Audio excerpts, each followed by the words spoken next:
Bueno, el día de hoy vamos a tener una entrevista sobre los proyectos educativos y sociales con el docente, el máster David Morales Neira, al cual le vamos a hacer 3 preguntas que nos va a ayudar con nuestra investigación. Gracias. Bueno, como primera pregunta tenemos, ¿cuál considera que es el elemento más importante a considerar al diseñar un proyecto de investigación? Bien, existen formatos, ¿no? Modelos, principios, una sistematización. En cuanto al ordenamiento de ideas, lo más importante es hacer un levantamiento de información, puede ser a través de una técnica, sea el árbol de problemas, relación causa-efecto, para poder determinar a qué se debe esta problemática. O sea, toda investigación hace una problemática, busca satisfacer, hacer un levantamiento de identificar cuáles son las debilidades y a partir de allí transformar esas debilidades en fortaleza, hacer una línea de mejora, ¿no? Entonces, lo más básico es hacer un diagnóstico. Por lo general existen diferentes técnicas para poder hacer un análisis situacional sobre el tema problema, la relación problemática o problemática, ¿no? A partir de ahí se nace un tema como objeto de estudio, sea desde el enfoque del problema o de un enfoque de una propuesta de mejora. Eso ya va en dependencia del alcance de la investigación, del compromiso del investigador, de la experiencia, de la experticia, hacia dónde usted quiere llegar. No solamente conocer el problema, sino buscar satisfacer en cuanto a las mejoras, ¿no? Que usted desee implementar como educador, como pedagogo o como investigador. Ok, máster. La segunda pregunta sería, ¿qué técnicas de recolección de datos considera más efectiva para obtener información precisa y confiable? En cuanto a las técnicas de investigación, todas son muy importantes dependiendo del enfoque que usted vaya a trabajar en la investigación, sea cualitativo, sea cuantitativo, sea mixto. Por lo general tenemos el análisis bibliográfico documental, que corresponde al análisis de la literatura. Por lo general se está trabajando con la literatura de los últimos 5 años, de acuerdo a las normas APA, a hacer un análisis histórico, hacer un análisis internacional, o hacer un análisis de acuerdo a la literatura científica a nivel regional, de la ciudad, del contexto, pues, ¿no? Que nos va a permitir tener una información importante desde el enfoque bibliográfico, de estudios o antecedentes previos. En cuanto a una técnica muy importante es la técnica de la entrevista, ¿ya? Tenemos la técnica de la encuesta, que pueden ser con preguntas cerradas, preguntas abiertas. Se evita mucho el tema de la dicotomía, que sea una pregunta con 2 opciones de respuesta.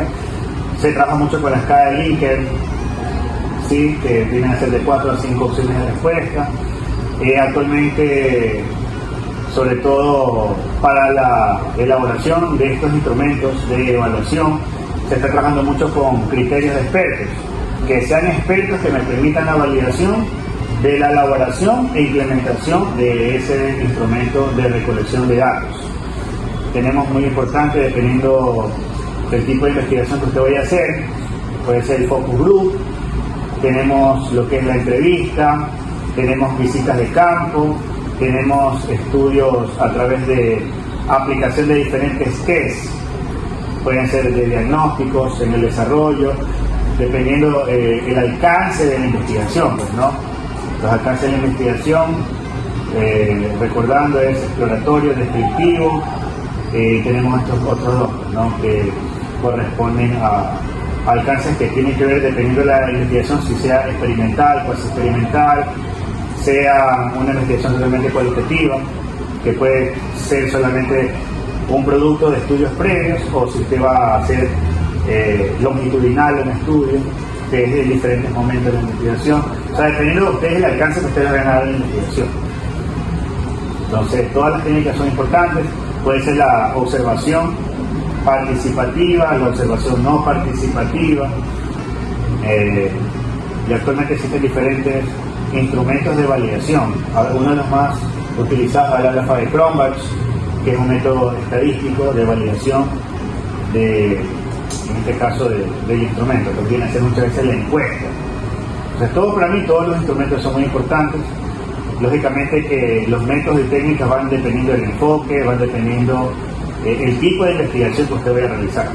Si usted va a trabajar en una investigación cualitativa, tiene que trabajar con métodos, técnicas e instrumentos de recolección cualitativos. Si usted va a trabajar desde Enfoque cuantitativo, cualitativo. Puede hacer lo mixto, que es más abierto. Aplicar técnicas cualitativas y aplicar cuantitativas. Entonces, ¿cuál es la tendencia que yo veo en la investigación? Es aplicar un enfoque mixto. Que yo puedo recoger mucha información desde la literatura, puedo hacer entrevistas, puedo hacer encuestas, puedo hacer un análisis estadístico, descriptivo, dependiendo la aplicación de diferentes tests.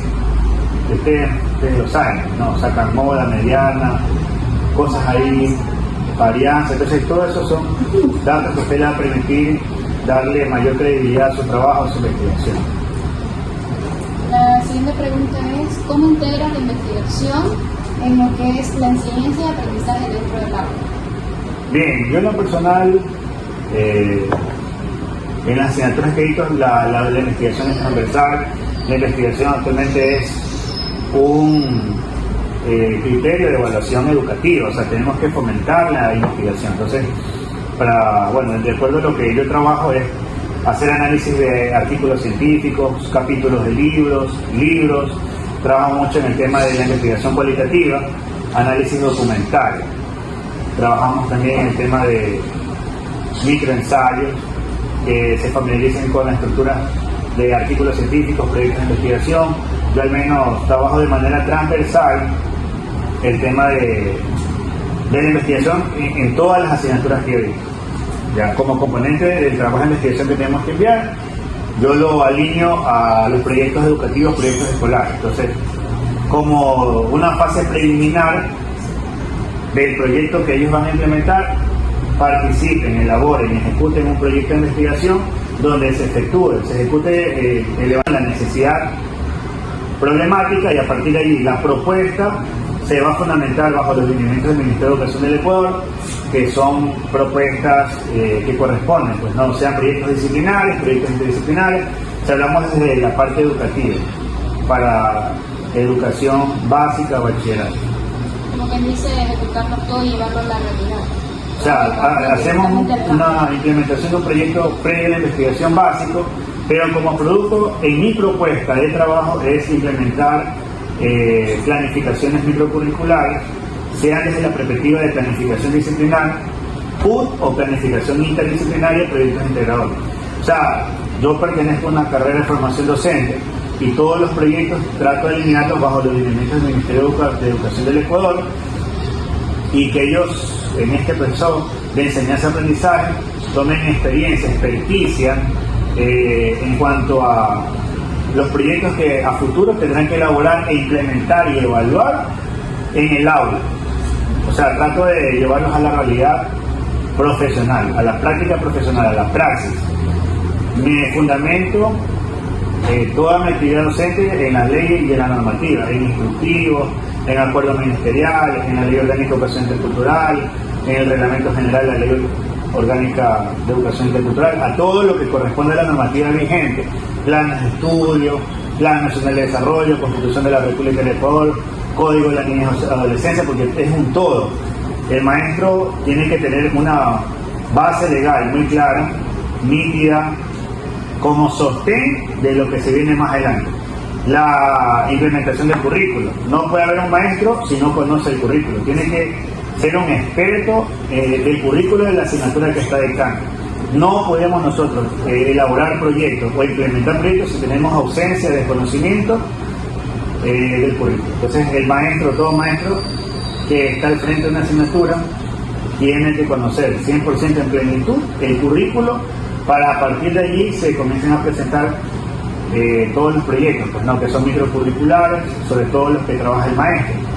Sea una planificación de unidad, planificación de proyectos interdisciplinares, sean planificaciones por parciales, plan curricular anual y demás proyectos que te demanden, pues, ¿no? Las necesidades institucionales y necesidades de aprendizaje del estudiante.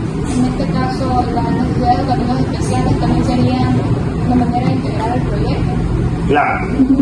Recordemos que lo que corresponde a las necesidades específicas de aprendizaje tiene su origen, pues, ¿no? Hacemos la planificación para los llamados normales y a partir de allí efectuamos una planificación personalizada, dependiendo de la necesidad, la discapacidad o el trastorno, porque así lo determina la normativa. Ahora, ¿cuál es la tendencia que establece el Ministerio? El DUA, pues, ¿no? El Diseño Universal de Aprendizaje, establece que en los diferentes fases o momentos del aprendizaje ya esté incluida ya se determine la inclusión educativa. Si ustedes me preguntan, yo considero que no veo mal el formato tradicional, que es presentar una planificación para los estudiantes de la media estadística y personalizar la planificación conforme a las necesidades de aprendizaje, sean estas alguna discapacidad o algún trastorno. Entonces, para mí, llegar a una verdadera inclusión es personalizar. Recordemos las palabras que dice Howard Gardner: tenemos que personalizar la educación. Entonces, a partir de allí vamos, lógicamente, pues, ¿no?, conociendo los criterios del DESE, de la UDAI y demás profesionales competentes que nos determinarán cuál es el nivel de porcentaje, cuáles son las necesidades, cuál es la hoja de ruta que debemos de llevar los maestros. Los maestros tenemos que seguir ¿qué cosa?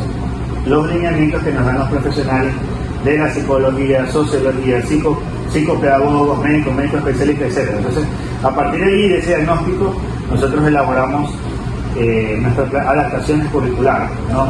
Sea grado 1, grado 2 o grado 3. Sería todo, más. Muchas gracias por su discusión. La verdad nos ha dado mucho que instruirnos, porque incluso en las materias que nosotros nos han dado, también nos dieron diseño de proyectos, nos dieron planificación, también vemos ese tipo de cosas, y con lo que es las adaptaciones curriculares, que estamos un poquito como que vacío, se puede decir, porque no fue tanto direccionado a lo que es el rango académico de lo que es el Ministerio de Educación. Más que todo se trató en lo que es el departamento de UDAI, porque ahí es donde se deriva, según el docente. Ya, pero hay un detalle. Toda derivación tiene que ser del UDAI, tienen que trabajar en conjunto. Y el UDAI es la Unidad Distrital de Atención a la Inclusión. O sea, ellos tienen como un archivo maestro de todas las necesidades y problemas de todos los estudiantes de todos los centros educativos. Y ellos son los que le hacen el seguimiento al DS. Y el DS está obligado a tener una comunicación permanente con los profesores, lo que corresponde al tema de las adaptaciones curriculares. O sea, quienes son los ojos, los guías en el camino a la inclusión es el DS. Por lo tanto, desde que se inicia el año y de manera permanente, la comunicación tiene que ser directa, docente con el personal de consejería estudiantil. O sea, no puede haber un vacío, tiene que estar la comunicación ahí. Y ellos te dicen, mira, el estudiante de grado 1 se da las siguientes sugerencias, el estudiante de grado 2, sugerencias metodológicas de poder llegar a la inclusión, grado 3. Entonces, ahora es de obligatoriedad llegar a la inclusión. O sea, tenemos que sustentar, evidenciar, desde la planificación, evaluación diferenciada, atención a los padres de familia, reunión, muchas veces seguimiento con los profesionales externos que ellos tienen fuera de la institución, todo eso, o sea, es un trabajo integral. Y nosotros como futuros docentes, ¿qué recomendaciones nos darían?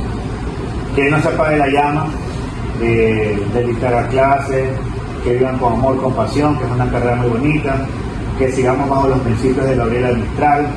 Antes de dictar tu clase, mira cómo está tu corazón, que cada clase sea viva como una llama, y como hace la naturaleza, que perfecciona a los animales, a los seres. Y por qué no las palabras de Paulo Freire: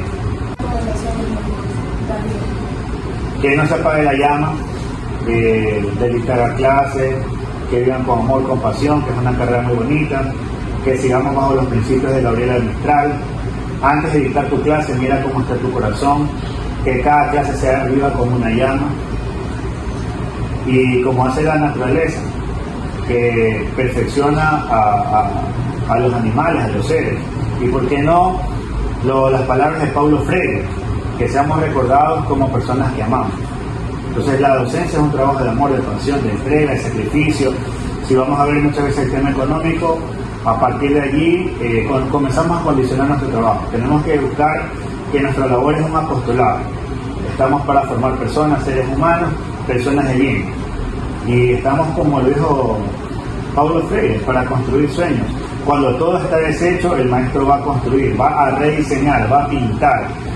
Somos artistas. El maestro tiene que ser esteta, tiene que tener un espíritu de arte. tiene que tener sentimientos puros, cosas bonitas. Tiene que ser una persona muy humana, muy espiritual. Si no tenemos esos valores, esos principios, estamos mal, nos equivocamos en la mente. Muchas gracias. Muchas gracias.